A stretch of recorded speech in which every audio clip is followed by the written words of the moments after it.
नमस्कार, मैं हूं अजय कुमार और आप देख रहे हैं हम लोग। हिंदुस्तान में सदियों से यह प्रथा चली आ रही है कि हम महिलाओं को देवी का दर्जा देते हैं, लेकिन ये वही हिंदुस्तान है जहां महिलाओं के साथ अत्याचार की जितनी बातें कही जाएं कम होती दिखाई देती हैं। ऐसा लगता है जैसे बतौर समाज हम न सिर्फ संवेदनहीन हो चुके हैं, बल्कि महिलाओं को इज्जत देना तो दूर, उनके साथ दुष्कर्म करने से कहीं पीछे नहीं रहते। और बार बार यही कहा जाता है, तरह तरह के बयान सामने आते हैं। कभी कभी यह कहा जाता है कि लड़के हैं, नासमझ हैं, माफ कर देना चाहिए। कभी यह कहा जाता है कि लड़कियों को सही तरीके के कपड़े पहनने चाहिए, वरना वो बेवजह के लोगों को अट्रैक्ट करती हैं अपनी तरफ। या यूं कहा जाता है कि उनका खान पान ठीक नहीं है, घर की दहलीज के भीतर रखना चाहिए, उन्हें समाज की मर्यादा को मानना चाहिए। आखिरकार ये तमाम बंदिशें महिलाओं के प्रति ही क्यों? और उससे भी बड़ी बात यह है, अपराध जब महिलाओं के प्रति होता है तो बतौर समाज हम सब बातें बहुत करते हैं, लेकिन जब करने की बारी आती है तो हम सब बहुत पीछे रह जाते हैं, दब्बू होकर अपने अपने घरों में बैठ जाते हैं। तमाम टेलीविजन डिस्कशन की बात छोड़ दीजिए, लेकिन वस्तुस्थिति आज यही है कि हम सब बातें बहुत करते हैं और बड़ी बड़ी करते हैं, लेकिन करने का वक्त जब भी आता है तो शायद चुनिंदा कुछ एक लोग खड़े होते हैं जो अपने हक की आवाज बुलंद करते दिखाई देते हैं, अन्यथा ज्यादातर लोग मजलूमों की जिंदगी जीने को मजबूर हो जाते हैं। एक छोटी सी रिपोर्ट आपके सामने पेश करते हैं, उसके बाद करेंगे चर्चा कुछ ऐसे लोगों से जिन्होंने बहुत कुछ खोया और एक ऐसी बहादुर लड़की से जिसने उन सबों को सबक सिखाया जिन्होंने उसके साथ बदतमीजी करने की कोशिश की। देखिए रिपोर्ट। निर्भया केस के बाद भी नहीं बदला देश। महिला सुरक्षा की पोल खोलती ये दो तस्वीरें ज्यादा पुरानी नहीं हैं। पहली तस्वीर दिसंबर 2012 की है, जब निर्भया गैंगरेप और मर्डर के बाद महिला सुरक्षा को लेकर दिल्ली उबल रही थी। तो दूसरी तस्वीर है कुछ दिन पहले की, जब राजधानी दिल्ली के आनंद पर्वत इलाके में मीनाक्षी नाम की एक बेबस और निहत्थी लड़की को 32 से ज्यादा चाकू के वार से मौत के घाट उतार दिया गया। निर्भया केस के बाद देश भर में महिला सुरक्षा को लेकर नई बहस छिड़ी। संसद से सड़क तक कोहराम मचा, कानून बदले गए। तब उम्मीद थी कि कुछ बदलेगा, लेकिन दिल्ली की मीनाक्षी की सरेआम हुई हत्या ने उम्मीदों पर पानी फेर दिया। पुलिस पर आरोप लगे कि उसने छेड़खानी की शिकायत पर कार्रवाई नहीं की। आसपास के लोगों पर इल्जाम है कि उन्होंने अकेली और बेबस मीनाक्षी की मदद नहीं की। वो चीखती रही, मदद की गुहार लगाती रही, लेकिन लोग तमाशबीन बने रहे। जैसे आगे निकलते थे बाल पकड़ लिए, बाल पकड़ के पीछे से 2 चाकू मार दिए। उस लड़की को चक्कू से ऐसे गोद दिया। मैं तो उसको देख रही थी, मैं उसको बचाने के चक्कर में उन्होंने मेरे भी मार दिया। मीनाक्षी तो दरिंदों के हाथों जिंदगी हार गई। उसकी आवाज जीते जी तो किसी ने नहीं सुनी, लेकिन मरने के बाद उसकी सुध लेने सब आ गए। पड़ोसी आए और नेता भी आए। दोनों आरोपी पकड़े गए। पुलिस कमिश्नर और मुख्यमंत्री में नूरा कुश्ती भी हुई, लेकिन महिला सुरक्षा से जुड़े असली सवाल का जवाब अब भी नहीं मिला है।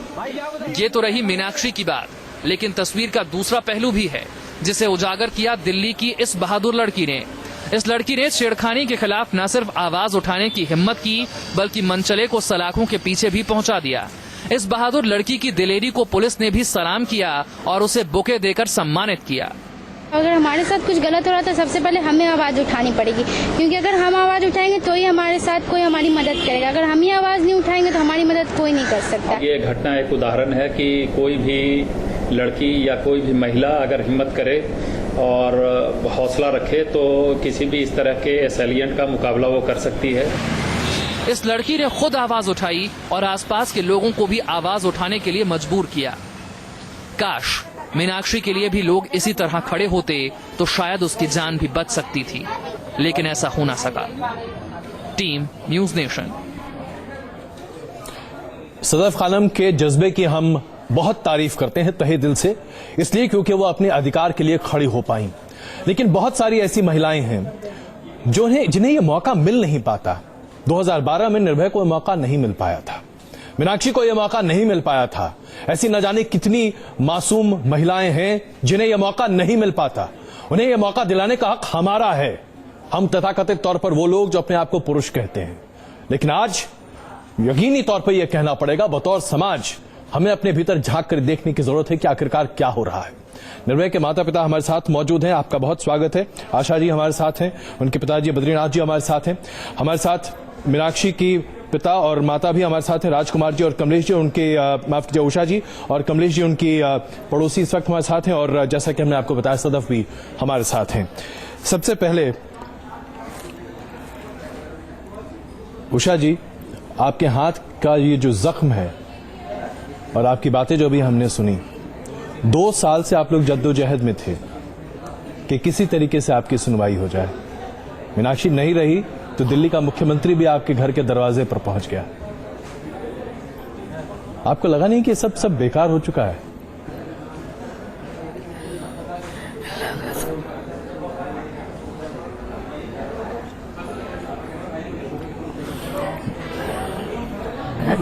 जब ये लोग आए आपके घर पे, क्या वाकई में आपको लगा कि आपको सांत्वना देने के लिए ये लोग वहां पहुंचे हैं? हाँ जी, मेरे को लगा मेरे को कोई सहारा नहीं है मेरा। सब मेरे को तसल्ली दे रहे हैं, अभी तक मेरी किसी ने आवाज नहीं सुनी। और ये 2 साल आप लोग लगातार, आप और आपके पति दोनों जो आवाज उठा रहे थे अपनी बच्ची के लिए, नहीं सुनी हमारी आवाज 2 साल से।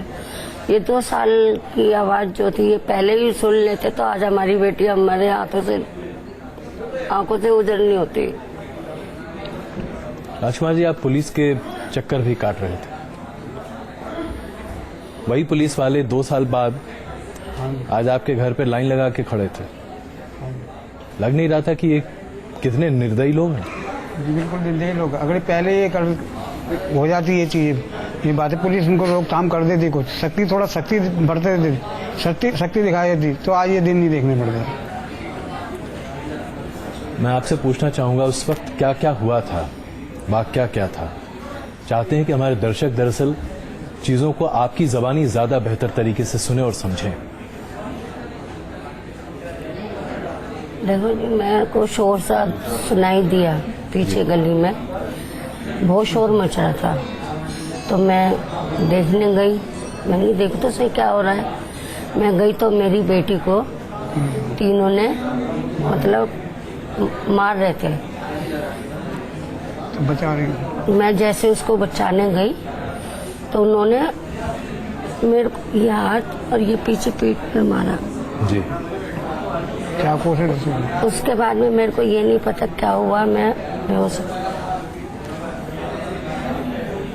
और आपने क्या देखा? जी मैं तो दूर था। दूर थे आप?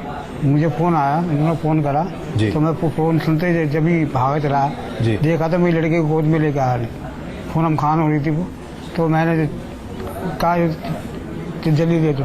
फिर मैं 100 नंबर कॉल करी, 100 नंबर वाले कहने लगे हम एम्बुलेंस भेज देते। मैंने एम्बुलेंस की तो बहुत देर हो जाएगी, पहले आप। तो फिर मैं स्कूटर से, मैं और मेरी बीवी और मीनाक्षी, हम तीनों स्कूटर से अस्पताल, राम मलाई अस्पताल पहुंचे। वहाँ थोड़े बहुत ट्रीटमेंट हुआ, जो करा था तो उसके सांस रुकने लग गई उसकी जी। पेट में बहुत दर्द होने लगा। तो उसके तो डॉक्टरों ने देखा, 4-5 डॉक्टर थे वहाँ पे, उन्होंने देखा। देखने के बाद फिर सांस में और परेशानी आने लगी।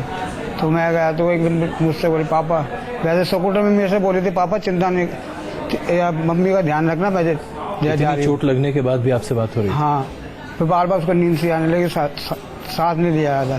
कह रहे पापा मम्मी का ध्यान रखना।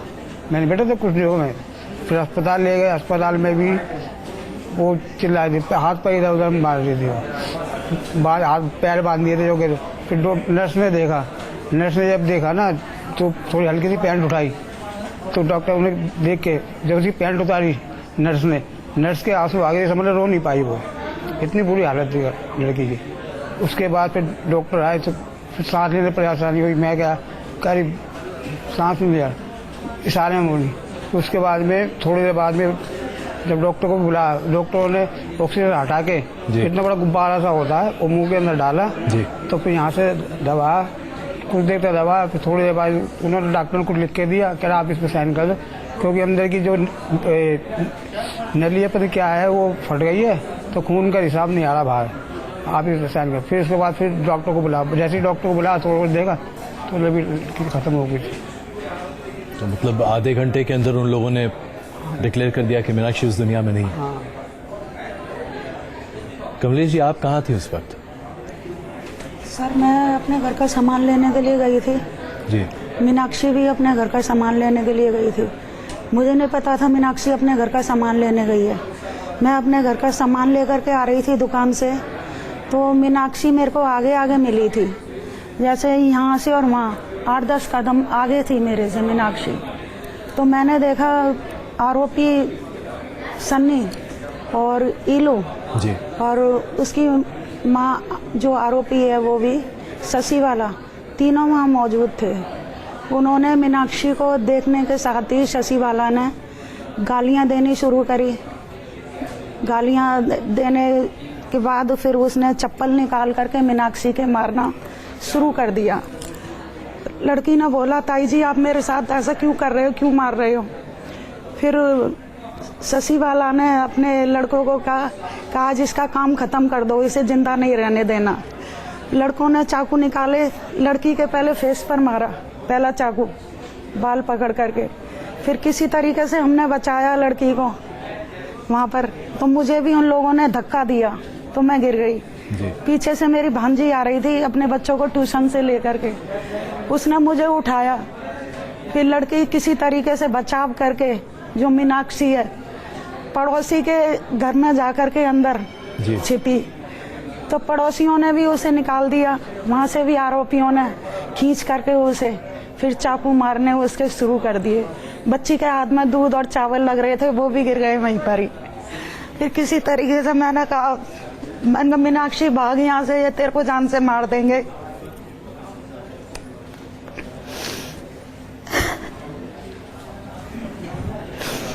फिर उसको बच्ची को भगाया, बड़ी हिम्मत वाली बच्ची थी वो। आगे आगे बच्ची भाग रही थी, पीछे पीछे दुश्मन भाग रहे थे, उसके दोनों भाई, उसकी माँ चाकू मारते हुए। फिर वहां से आई है वो मेरी गैलरी में आकर के गिर गई है नीचे, सारी खून से लस्त थी। फिर इसकी मम्मी ने शोर सुना, उषा रानी ने, ये आई है निकल करके, इन्होंने देखा क्या हुआ। तो ये फिर भी वहां उसको लड़की को छोड़ा नहीं, मार रहे थे, इन्होंने बचाया। तो इनके भी पहले हाथ पे चाकू मारा, फिर यहाँ मारा। जो आरोपी की माँ है शशिवाला, उसने हाथ पकड़ रखे थे बच्ची के, तो बुरी तरीके से मारा था। वो समय मैं भूल नहीं सकती जो बच्ची के साथ हुआ था। फिर मैंने इनको फोन करा, 100 नंबर, मेरे फोन से 100 नंबर पर कॉल नहीं होती। मैंने इनको भैया को फोन करा, मैंने कहा भैया मीनाक्षी के साथ ऐसा ऐसा हो गया, आप जल्दी आ जाओ। फिर इन्होंने 100 नंबर पे कॉल करी, ये हॉस्पिटल लेकर के गए। दोनों मियाँ बीवी थे, बच्ची को डाल करके ऑटो में लेकर के गए है। पड़ोस में एक लड़का था, वो वहीं खड़ा हुआ था, रोहित नाम का था। मैंने उससे कहा, मैंने कहा भैया हमारे से उठ नहीं रही है बच्ची, आप हमारी हेल्प करो। उसने उठाया लड़की को, हमने भी मदद करी, फिर ऑटो तक छोड़ा वो उसको। इतनी दर्दनाक ये कहानी। आशा जी, आपकी आंखों के आंसू भी बता रहे हैं कि आप अपने बीते पल को याद कर रही हैं। पहले भी मैं आपसे बात कर चुका हूं। क्या ये ऐसा नहीं आपको लग रहा है जैसे इतिहास एक बार फिर दोहरा दिया गया? महज 3 साल बाद 2012 में निर्भया के साथ, और आज देखिए कोई ये नया नहीं है, ये नहीं है कि 2012 के बाद आज दोहरा गया है। हर दिन दोहराया जाता है और बार बार दोहराया जाता है, लेकिन कोई भी घटना होती है, हर पार्टी, हर लोग अपने अपने बयान सुना देते हैं और नहीं तो जाके सहमति जता देते हैं, लेकिन करता कोई कुछ नहीं है। लेकिन कहते हैं कानून बदल गया, कानून में ये सजा है, ये प्रावधान है, लेकिन होता कहाँ है। 3 साल दिन हो गया, 1.5 साल से सुप्रीम कोर्ट में केस है। जब भी कुछ होता है निर्भया के बाद क्या हुआ, लेकिन उतना दर्दनाक घटना हुई जी। उन मुजरिमों को सजा नहीं मिली। इसका हमारे समाज पे बहुत गहरा असर पड़ा, क्योंकि कानून का खौफ किसी के मन में नहीं है। खुलेआम कत्ले हो रहे हैं, अब मुजरिमों को सजा नहीं मिली। कोर्ट में भी लाइन लगी है, बाहर भी लाइन लगी है, बाहर लाइन लगी है, बच्चियां महिलाएं रोज मर रही हैं, लेकिन फैसला, सजा किसी को एक भी नहीं मिल रही है। तो जब तक हम तो यही जानते हैं कि बातें बनाने से नहीं होगा, जब तक हमारी न्यायपालिका, हमारा सरकार, हमारी सिस्टम अपने जिम्मेवारी से काम नहीं करेगा, मुजरिमों को सजा नहीं मिलेगी, तब तक घटनाएं ऐसी होती रहेगी। क्या आपको ऐसा नहीं लग रहा है कि आज से 3 साल पहले जो हुआ, 2.5 साल पहले कहें, पुनरावृत्ति उसी तरीके से हो रही है? उस वक्त एक दूसरी सरकार थी, आज एक दूसरी सरकार है। उस वक्त कानून नहीं था, आज तथाकथित तौर पर कानून है। न तो मानसिकता बदली, न कानून का पालन करने वाले लोगों के रवैये में तब्दीली आई। सब कुछ वही है। हम बातें बड़ी बड़ी करते हैं, प्रदर्शन होते हैं, सब कुछ होता है। पता नहीं कितने टेलीविजन इंटरव्यूज आप लोगों ने भी दिए होंगे, लेकिन बदला कुछ भी नहीं। लगता नहीं आपको? देखिए, चाहे सरकार उस समय की थी या चाहे सरकार इस समय की है, कानून पे कानून कितने भी क्यों न बदल जाए, लेकिन एक कानून सिर्फ दिखावे के बदलते हैं कि नहीं हमने ये कानून बना दिया है। ये कानून सिर्फ बनाया जाता है मुजरिमों को बचाने के लिए। हालांकि हमारी बातें बड़ी कड़वी होती होगी, हमें नहीं पता, हम तो जानते हैं कि अच्छा बोलते हैं और सही बोलते हैं, लेकिन ये जितने भी हमारे कायदे कानून बनाए गए हैं, हम जैसे लोगों के लिए बनाए गए हैं। कामकाजी महिलाएं हैं, कामकाजी व्यक्ति हैं, उनके लिए तो है, लेकिन जिन लोगों के पास सारी सुविधाएं हैं उनके लिए कुछ नहीं है। वो चाहे कुछ भी करके आएंगे। अब आप अभी सुन रहे हैं कि एक माँ कह रही है अपने बच्चों से कि मारो इसको, आज खत्म कर दो। तो पता ना इस तरह की कितनी माँ होगी, कितने बच्चे होंगे इस तरह के काम करते होंगे जी। ऐसे ही एक प्रोग्राम में हम गए थे जिसमें एक नाबालिग ने अपने मुंह से बताया था कि हम 13 से लेकर 18 साल की उम्र में हमने 4 मर्डर किया हुआ है। अब ये सोचने वाली यहाँ पर बात खड़ी हो जाती है कि हमारा कानून है क्या। तब भी कानून था, अब भी कानून है जी। तब भी मर्डर होते थे, आज भी मर्डर हो रहा है। तो हम तो सिर्फ ये जानते हैं कि जो मर्डर करते हैं या बलात्कार करते हैं या जो अपराधी हैं, उनको पालने वाली एक माँ है और उसको जन्म देने वाला एक पिता है। पिता हम उसको करते हुए संसद में बैठे हुए हैं, कोई चर्चा नहीं करते हैं इस विषय पे कि नहीं महिलाओं की सुरक्षा कैसी होगी, कैसे होनी चाहिए, हमें क्या करना चाहिए। वो सिर्फ कानून बना देते हैं और कोर्ट उसका पालन करती है, उनको बचाती है। तुरंत जैसे ही कोई मर्डर करता है, कुछ भी होता है, अगर पुलिस पकड़ ले गई तो जेल में तो चला गया वो जी। लेकिन उसके ऊपर कोई अधिकार नहीं है कि आप उसको हाथ उठा सकते हैं, उसको मार सकते हैं, चाहे कुछ भी कर सकते हैं। जरा से उनको खरोच भी आ जाए तो पूरा हंगामा हो जाएगा कि नहीं जेल में कैसे, उसको क्या हो गया। तो हमारी व्यवस्था में कमी नहीं है, अगर कमी है तो उनकी सोच में है, क्योंकि संसद में बैठे नहीं सोच रहे हैं, सीट पे बैठे हुए ये क्या बातें बड़ी बड़ी होती हैं, लेकिन हाँ, काम करने के नाम पर कहीं कुछ काम नहीं। कोई करता ही नहीं, बिल्कुल सब लोग अपना पीछा छुड़ाते हैं जी। राजकुमार जी, दिल्ली सरकार के तमाम वरिष्ठ अधिकारी, यहां तक कि दिल्ली के मुख्यमंत्री भी आपके घर पहुंचे। मैं बहुत ईमानदारी से आपसे जानना चाहता हूं, क्या आपको यकीन है कि इसके बाद दिल्ली में ऐसी घटनाएं नहीं होंगी? क्या कोई और मीनाक्षी नहीं होगी? क्या आपको लगता है कि जो आश्वासन दिया जा रहा है आपको, इसका कहीं कोई पालन भी होता दिखाई देगा? मुझे तो कहीं कुछ नहीं दिखाई दे रहा, कोई पालन दिखाई नहीं दे रहा मुझे। अगर कुछ सख्ती की जाए जी तो कुछ थोड़ा कम हो सकता है जी। उषा जी, इसमें कोई शक नहीं है कि आपके ऊपर जो मुसीबतों का पहाड़ टूट पड़ा वो बहुत कम लोग उसे झेल पाते हैं, क्योंकि आपने चीजें खुद अपनी आंखों के सामने देखा। हुआ क्या था, मामला क्या था, आखिरकार ये लोग मीनाक्षी के पीछे पड़े क्यों थे? मुझे हमारी मीनाक्षी, उससे एक बारी लड़ाई हो गई थी माता की चौकी के पीछे। मतलब छोटे छोटे बच्चों ने वो चौकी रखी थी, वो छोटे छोटे, ये लड़की थोड़ी बड़ी थी, जैसे आरती करना, चिराग जलाना शाम को यही करती थी अपना। जैसे आरती देने जाते, लो ताई जी ये लो, तो उसको देख के गाली गलौज देना, बदतमीजी बोलना। मेरी लड़की सूट नहीं पहनती थी, पैंट वगैरह निक्कर वगैरह पहनती थी, बस उसको देख के गाली देना, बदतमीजी से बोलना। उसका गली से निकलना मतलब भारी कर दिया था उसकी माँ ने, सनी की माँ ने। एक बार उस लड़की को चक्कू फेंक के मारा, उसकी आंख बच गई, यहाँ लगा उसको। हमने तब भी मैंने कहा चल कमला दरेगंज में मैंने कंप्लेन कराई थी। मेरी आनंद पर्वत थाने में कोई सुनाई नहीं करी। अगर पुलिस वालों ने सुनी होती तो शायद आज इतनी दिक्कत पुलिस वाले वो पुराना केस मजबूत कर देता तो आज मैं यहाँ नहीं आई होती।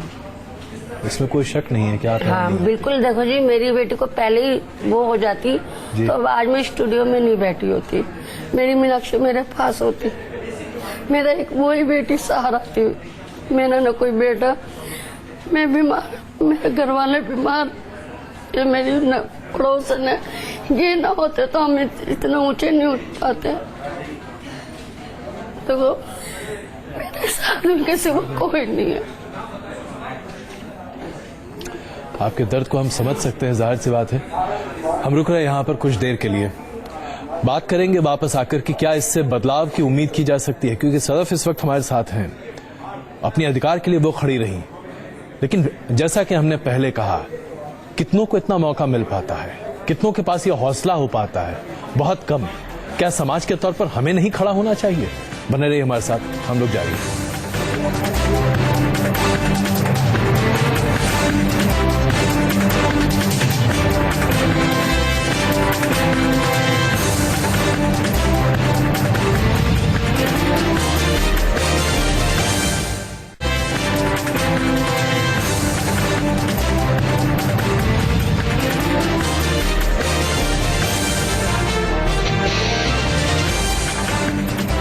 आप देख रहे हैं हम लोग, और आज हम चर्चा कर रहे हैं महिलाओं की सुरक्षा को लेकर।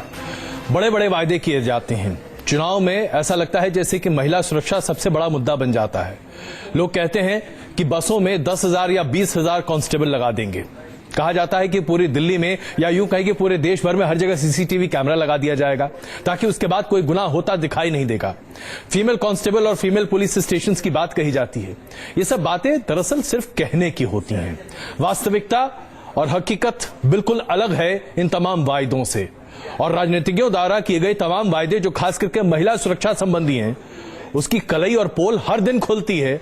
लेकिन ये बात अलग है कि उनके कान पर जूं तक नहीं रेंगती दिखाई देती। निर्भया के माता पिता हमारे साथ हैं, मीनाक्षी के माता पिता, उनके पड़ोसी हमारे साथ हैं, और साथ साथ एक ऐसी बहादुर लड़की हमारे साथ है जो आज अपने हक के लिए खड़ी रही, जो आज उन लोगों को सलाखों के पीछे पहुंचाने में कामयाब रही जो उसके साथ बदतमीजी करते दिखे।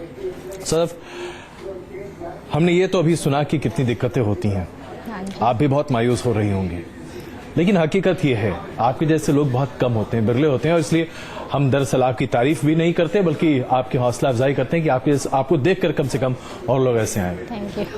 आपकी ज़बानी हम सुनना चाहेंगे कि क्या था मामला, कैसे था, और फिर आपने अपने को बचाने के लिए क्या कार्रवाई की? एज यूजुअल मैं अपने ऑफिस टाइमिंग से वापस घर आ रही थी, तो ऑटो कुछ मिले नहीं तो पैदल ही वॉक करके आ रही थी। एक बंदा खड़ा था, रास्ते के किनारे खड़ा था, और मैं अपने फ्रेंड से बात करते हुए आ रही थी। सडनली वो अंधेरा था वहाँ पे, एज यूजुअल कोई पब्लिक भी वहाँ पे नहीं थी। उसने अकेला देख के बस मेरी तरफ से खींचा, मेरे हाथ पकड़ के अंधेरे में खींचने की कोशिश की उसने। मैंने उसे बैकवर्ड फोर्स किया और एक खींच के लगा दी। फिर मैंने बोला ये क्या कर रहे हो बदतमीजी। शर्मा क्यों नहीं है? खींच के लगाई तो बताइए, खींच के कैसे लगाए? जस्ट खींच के एक लगा दिया अच्छे से। मैंने कहा ये क्या बदतमीजी कर रहे हो? तो बोला है कि नहीं मैं आपको नहीं कर रहा। मैंने कहा आपको नहीं कर रहा मीन्स कहने का मतलब क्या तुम्हारा? उसके बाद मुझे पता चला कि वो ड्रिंक करके था, पूरी स्मेलिंग आ रही थी। फिर मैंने उसका कॉलर पकड़ लिया। वो बोला कि वो जाने के फ्राक में तो था, बट मैंने बोला कि नहीं मैं जाने ही नहीं दूंगी। आज मेरे साथ मेरे हाथ पकड़ा है, कल किसी और के साथ कुछ कर सकते हो तुम। मैंने उसका कॉलर पकड़ के खींच लिया। फिर मेरी आवाज़ सुन के कुछ बंदे वहाँ पे थे, उन्होंने आके फिर उसे पकड़ा। फिर मैंने फिर अपने मामा को कॉल लगाया जो न्यूज़ 24 में रिपोर्टर है। अच्छा। हाँ जी। फिर मैंने उनको कॉल लगाया, वो बोले कि ठीक है। फिर मैंने 100 नंबर पे कॉल किया, पुलिस जब तक आती। फिर सबको यहाँ पे पब्लिक थी, उसे पकड़ के रखे हुए थे। फिर बहुत पिटाई हुई, फिर पुलिस आई, फिर उसे लेके चली गई। तो ये जो वाकया हुआ ये हुआ कहाँ पर, जगह कौन सी थी? हाँ, सैनिक फॉर्म गेट नंबर 1 से एंटर करते हैं ना, राजू पार्क मोड़, वहाँ पे की घटना है ये। तो वहाँ तो बड़ा अंधेरा होता है। हाँ, एक्चुअली वहाँ पे अंधेरा रहता है, तो इसीलिए उसने अंधेरा का फायदा उठाने की कोशिश की थी।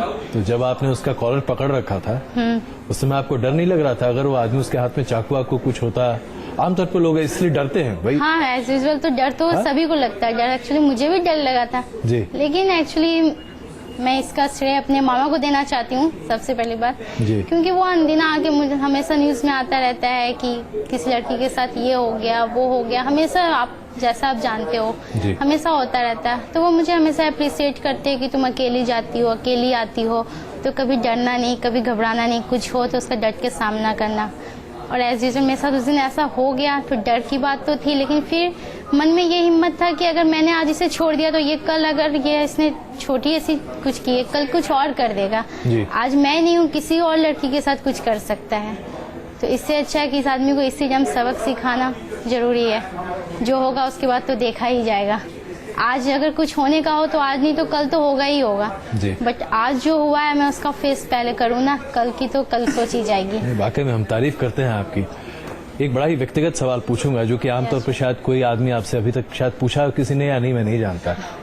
जब तमाचा जड़ा आपने, हाँ जी, उस वक्त दिल को अच्छा लगा था ना? मन तो क्या था कि एक और लगा दूं? बहुत मन तो क्या कि उसके बाद भी लगा दूं, लेकिन उसके बाद तो लगाया अच्छे से, क्योंकि दिल की भड़ास जो थी वो तो निकलनी जरूरी थी ना जी। तो खींच खींच के लगाया 2-3 चमचा। अब यहीं पे मैं थोड़ा आपको पीछे ले चलता हूँ। हाँ जी। आज से 2.5 साल पहले जब निर्भया कांड हुआ था, क्योंकि आप उनके माता पिता हमारे साथ हैं, आप सारी बातें सुन रही हैं, उस वक्त भी एक बहुत बड़ी जागृति हुई थी। लोग अपने अधिकार को लेकर बहुत सजग हुए थे। बहुत बड़ी संख्या में महिलाएं और लड़कियां खुद ब खुद सड़कों पर आकर प्रदर्शन भी कर रही थी और अपने अधिकारों की मांग कर रही थी। क्या आप में आज जो तब्दीली है या जो आज विश्वास है, आपने अपने मामू को तो इसका श्रेय दिया, बिल्कुल, क्या ये जागरूकता उस वक्त से और ज्यादा बढ़ी कि हाँ हमारे अपने अधिकार हैं, हमें भी सशक्त होना चाहिए? हाँ बिल्कुल, क्योंकि हमारे अधिकार है। हमें भी जिस तरह एक लड़का कुछ कर सकता है उस तरह हम भी कुछ कर सकते हैं। हमारा भी कुछ अस्तित्व है। ऐसा नहीं कि कोई भी आके हमें कुछ बोल दे, कुछ कर दे, ऐसा कुछ नहीं। हमारा भी कुछ वजूद है। अगर एक लड़के को जो हक मिलता है वो हमें भी मिल सकता है। अगर वो रात के 10 बजे बाहर निकल सकता है तो हम भी बाहर निकल सकते हैं। हम क्यों घर में बैठे? तो हमारा अस्तित्व है, हम भी उसके सामने, हमारा भी वजूद है। क्यों नहीं, हम अपनी हक की लड़ाई जरूर लड़ेंगे जिस टाइम होगा उस टाइम।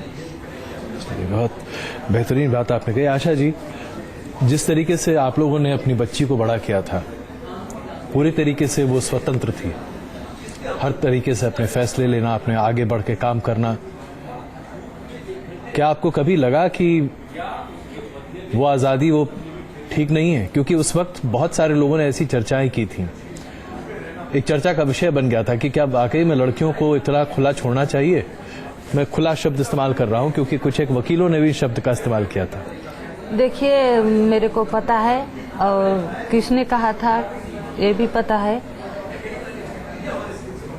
मैं नहीं मानती कि नहीं लड़कियों को घर में बंधक बना के रखना चाहिए, क्योंकि अगर हम माँ बाप हैं, हमारा एक बेटी है एक बेटा है, तो हमारा उतना ही दायित्व बनता है जितना बेटा का बनता है उतने बेटी पे बनता है। हमने किया भी जी। हम तो यही चाहेंगे कि और माँ बाप भी ऐसे बेटी बेटे में फर्क ना करें और जिनके भी बेटियां हैं उनको पूरा हौसला दे, क्योंकि बेटियों को जन्म से ही उनका अधिकार, उनका औकात समझाया जाता है कि तुमको बाहर नहीं जाना चाहिए, तुमको दूसरे घर जाना चाहिए। तो दूसरे घर तो बाद में जाना चाहिए, लेकिन पहले उसको सशक्त बनाना चाहिए। हमारा मानना तो ये है। आपको उस समय के आप दोनों को एक चीज याद दिलाना चाहूंगा। आपने इंटरव्यू में न्यूज नेशन में ही कहा था, जब वो दौर था जब निर्भया अपने आप को ठीक करने की कोशिश कर रही थी, थोड़ा बहुत चीजें ठीक होती कभी कभी दिखती थी, तो वो आप लोग को पलट के ढाढ़स बढ़ाती थी। हाँ बिल्कुल, कहती थी मम्मी, हला उनके हाथ पांव नहीं चलते थे, कुछ भी सारे सुई लगी होती, लेकिन कहती थी मम्मी क्या हो गया, नहाए नहीं, बाल नहीं बनाए, चिंता मत करो हम ठीक हो जाएंगे। हाला हमने तो 16 दिसंबर रात को गए और सीधे 29 को शव लेके लौटे, लेकिन बीच बीच में जब 10 दिन रहे दिल्ली में तब तक कई बार ऐसा हुआ कि नहीं, वो लगता था कि पूरी तरह से होश में है, चाहे थोड़ा बहुत बोलती भी थी। लेकिन ये तकलीफ हम समझते हैं, ये तकलीफ ये समझेंगे, ये तकलीफ जिनके बच्चे को साथ हुआ है वो समझेंगे। जिस दिन ये तकलीफ हमारी सरकार, हमारी न्याय प्रणाली समझेगी, मुजरिमों को सजा मिलेगा, तब जाके हमें राहत मिलेगी, हमारे जैसे हजारों लोगों को राहत मिलेगी। आज 3 साल से हम एक एक दिन गिनते हैं, 1.5 साल से सुप्रीम कोर्ट में केस है, कोई सुनवाई नहीं है। अब तो ये भी थोड़े दिन से सुनने को आ रहा है कि जो एक मुजरिम है 15 को छूट जाएगा। क्या हमारा समाज, हमारे बच्चे, हमारी बच्चियां उस टाइम इसलिए संघर्ष करे, इसलिए प्रदर्शन करे, इसलिए लाठी खाए, बौछारे खाए कि 3 साल के बाद हमको वो मुजरिम मिलेगा? जो छोड़ रहा है क्या गारंटी ले रहा है कि वो और दूसरे के साथ कुछ नहीं करेगा, खुद नहीं करेगा और कराएगा? क्योंकि वो बोलेगा कि भाई देखो हम उस घटना का एक सैंपल है, उदाहरण है, कुछ भी करोगे 18 साल तक तुमको कुछ भी नहीं होगा। तो हम तो यही कहेंगे कि मैं इन लोगों के दुख को बहुत अच्छी तरह से समझी हूँ, क्योंकि मैं आज 3 साल से उसको झेल रही हूँ। मैं इनके साथ हूँ, अगर हमारी जरूरत पड़े तो मैं इनके साथ खड़ी हूँ। और मैं यही कहूँगी कि उन मुजरिमों को, चाहे महिला है चाहे पुरुष है, उनको पकड़ा जाए और उनको सख्त से सख्त और जल्दी से जल्दी सजा दी जाए, क्योंकि जब तक उन मुजरिमों को सजा नहीं मिलेगी समाज में ऐसे ही अपराध होते रहेंगे जी। लेकिन मुझे दुख ये है कि पता नहीं वो दिन कब आएगा कि हमारी बच्चियां, हमारी महिलाएं सुरक्षित होगी। कहा जाता है बेटी बचाओ बेटी पढ़ाओ। हालांकि मैं प्रधानमंत्री जी का शुक्रगुजार हूँ, कम से कम एक दिशा में उन्होंने शुरुआत तो की, लेकिन क्या हम बेटियों को इसलिए बचाएं कि उन मुजरिमों को होश का शिकार बनाएं? क्या हम बेटियों को बेटी जब सुरक्षित नहीं है, हमारे देश में कानून व्यवस्था सही नहीं है, पुलिस व्यवस्था सही नहीं है, प्रशासन व्यवस्था सही नहीं है, तो हम बेटी को कैसे पढ़ाएंगे और कैसे उन मुजरिमों से बचाएंगे? बहुत महत्वपूर्ण मुद्दा ही है। कमलेश जी, आपकी बच्चियां हैं? मैं इन्हीं को अपने बच्चे समझती थी।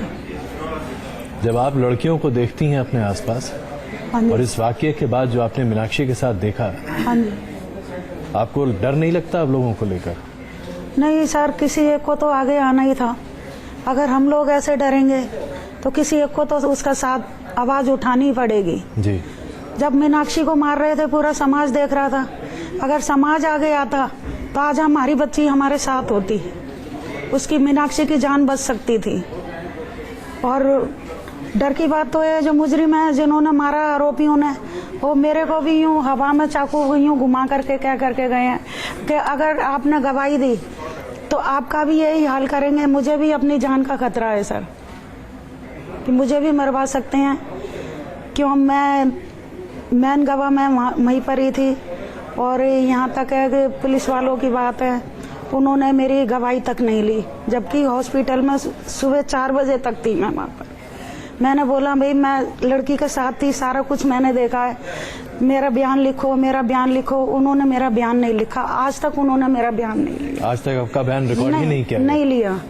लिखत में मैंने एक अपनी साइड से दिया है थाने में कि भाई मैंने ये सब कुछ देखा, और पुलिस ने मेरा बयान नहीं लिया, अभी तक नहीं लिया। जो भी कुछ हुआ है, वो आरोपी की माँ है, वो अभी भी बाहर घूम रही है, जो कि मैंने साजिश उसी ने रची थी। अगर वो अपने बच्चों को रोकती तो ऐसी शिक्षा नहीं होता, आज ये हादसा नहीं होता। वो वहाँ की बहुत दबंग लेडी है, जिस मर्जी को पकड़ करके मारना, उल्टे सीधे शब्द बोलना। हमारे यहाँ एक अम्मा जी हैं 80 साल की, उनकी आंखों में उसने मिर्ची डाल दी और उसकी आंख फूट गई बेचारी अम्मा जी की। वो आज एक आंख से देख नहीं सकती हैं। इतना घोर अत्याचार करती है वो लेडी। आप लोगों ने पुलिस को नहीं कहा कि ये वहाँ मीनाक्षी के साथ मौजूद थी? गवाह है इनका बयान, लेकिन बयान नहीं लिया पुलिस ने। सर, इनके बयान पर भी उन्होंने FIR दर्ज नहीं की है। खाली एक ही आरोपी बनाया उन्होंने। FIR में एक का नाम है, 2 को बंद कर रखे हैं। तो आज हम मदर को बंद नहीं कर रखा, 2 को बंद कर रखा, माँ को आरोपी एक ही दिखा रहे हैं। FIR दिखाई किसी को कह रहा है, इसमें तो एक का नाम है।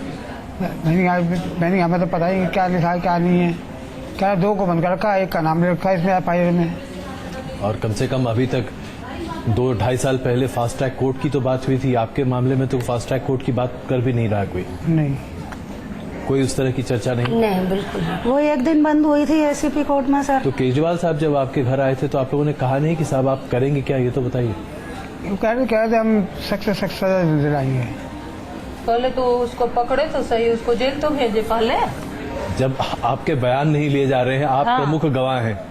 मुजरिम 3 है, FIR में 1 है, तो पहले तीनों को पकड़े तो सही। पर लोगों को पकड़ा भी नहीं जा रहा है, तो ये उनका कौन भी सी ध्यान सजा नहीं किसको ये तो दिलानी? हर बार होता है कि सख्त से सख्त सजा मिलेगी, कब मिलती है, कहाँ मिलती है।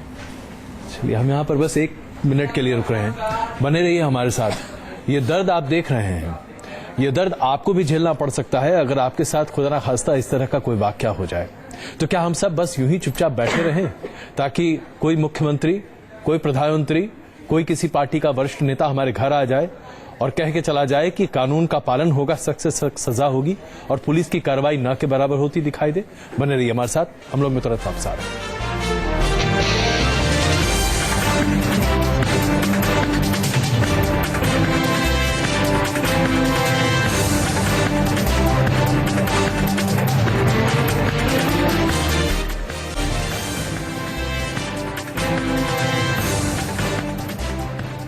आप देख रहे हैं हम लोग और अब लगातार चर्चा कर रहे हैं कि क्या वाकई में महिलाओं के साथ होने वाले अपराधों को लेकर पुलिस सजग दिखाई देती है।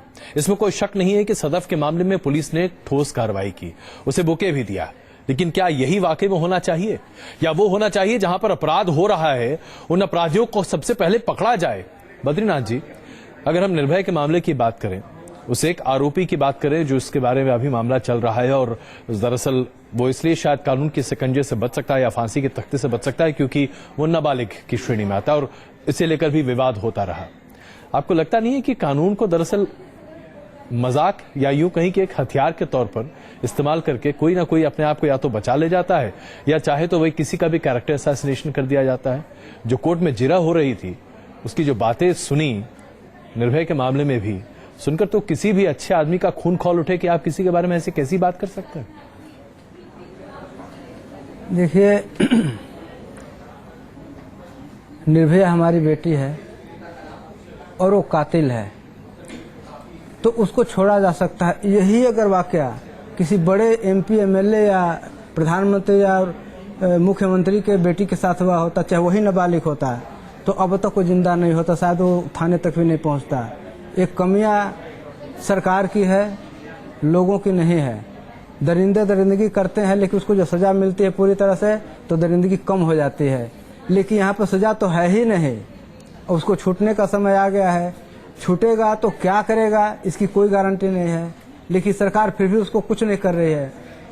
और हमारी बेटी का जहाँ तक सवाल है और हमारा सवाल है, तो हमें तो अपनी बेटी तो हमने खो दी, लेकिन हमारी एक ही सोच है कि आगे ऐसा कोई नया वाकया हो कि कोई और निर्भया खड़ी हो, लेकिन बार बार हो रहा है। तो यहाँ पे हम ये कहना चाहेंगे कि साल के लाखों मन आंसू माँ बहाती है, पूरा देश बहाता है, लेकिन वहाँ पर प्रधानमंत्री को ये नहीं नजर आता है कि नहीं ये आंसू किस तरह के आंसू हैं, उनको पूछना चाहिए या नहीं पूछना चाहिए, कैसे सूखेगा आंसू, किसी को इसकी सुध नहीं है। संसद में उनको इस बात को रखना चाहिए कि आखिर हमें क्या करना चाहिए। पूरी जितने भी पार्टियां सबको इकट्ठा करके, सबको बुला करके संसद में सत्र में पास करना चाहिए कि हमें करना क्या है। जब तक चर्चा नहीं होगी। लेकिन आपको लगता है कि संसद में या इन तमाम मंचों पर कहीं इस तरह की बात होती है? अगर होती तो बात ही सामने नहीं आप जरा सोचिए। बात होती है जब वोट बटोरने होते हैं। जब हमारा ये बच्ची का हादसा हुआ था, उस टाइम सारे लोगों के जबान पे यही था जी। सब लोग वोट भी पड़ गए, सरकार भी बन गई, दिल्ली में भी सरकार बढ़ गई, केंद्र में भी बढ़ गए। क्या आज भी मुजरिम को सजा मिली? क्या आज भी कोई हमारा खोज करता है हम कैसे हैं? तो मैं तो अभी इस बयान पे इस पे कुछ पे भी मुझे तो अब विश्वास उठ गया, कानून से भी विश्वास उठ गया। सुनने में आता है कि मई से की लाइन में लगी है, केस लाइन में लगी है। क्या मुजरिम भी सोचते हैं कि नहीं कल हुआ है तो आज हम ना करें? घटनाएं रोज हो रही हैं, 10 साल से कोर्ट में केसें लगी हुई हैं। तो मैं तो ये कहूँगी जितने अपराध हो रहे, जितने महिलाएं बच्चियां मर रही, ये इसका सारा जिम्मेवार हमारी सरकार है, हमारी न्यायपालिका है। जब तक हमारी न्यायपालिका में बदलाव नहीं होगा, चाहे हम, चाहे आप, चाहे लाख कोशिश कर ले, कुछ नहीं होगा। उषा जी, मैं ये सवाल एक बार फिर आपके सामने रख रहा हूँ। आश्वासन तमाम दिए गए हैं आप सबों को, आप एक परिवार यहाँ देख रही हैं, आपको भरोसा है कि जो आश्वासन आपको दिया गया है उसका कुछ भी अमल होता दिखाई देगा? नहीं जी, मेरे को नहीं दिख रहा है, मेरे साथ इंसाफ हो। तो रास्ता क्या दिख रहा है आप लोगों को? नहीं, एक ये भी महिला है जी, आगे कोई सहारा नहीं है। आश्वासन मिल गया कि नहीं आगे हम कार्रवाई करेंगे जी, उसका क्या होगा? 10 दिन के बाद कोई पूछने नहीं आएगा। नहीं यही उस महिला पर केस क्यों नहीं बना कि जो नहीं वो कहती है कि नहीं बेटे इसको खत्म कर दे? उस महिला पर भी केस बननी चाहिए। सही बात है। सदफ, सदफ ये सब देखकर आप निराश हो रही हैं? बिल्कुल सर, हमारे समाज की क्या स्थिति हो रही है। अब तो सोचना पड़ेगा कि हमें भी घर से निकलने से पहले ऐसा लग रहा है कि पब्लिक भी आजकल की वैसे ये बाद में सब हल्ला करते हैं कि किसी भी कांड को लेकर बाद में मुद्दा बनाते हैं, लेकिन जिस टाइम होता है रिसेंटली उस समय एक्शन क्यों नहीं लेते? अगर मीनाक्षी की जहाँ तक बात की जाए, अगर उसे 1-2 बंदे मार रहे थे तो वहाँ पे हजारों, अगर 10 पब्लिक भी आती तो आई थिंक उसको बचाया जा सकता था।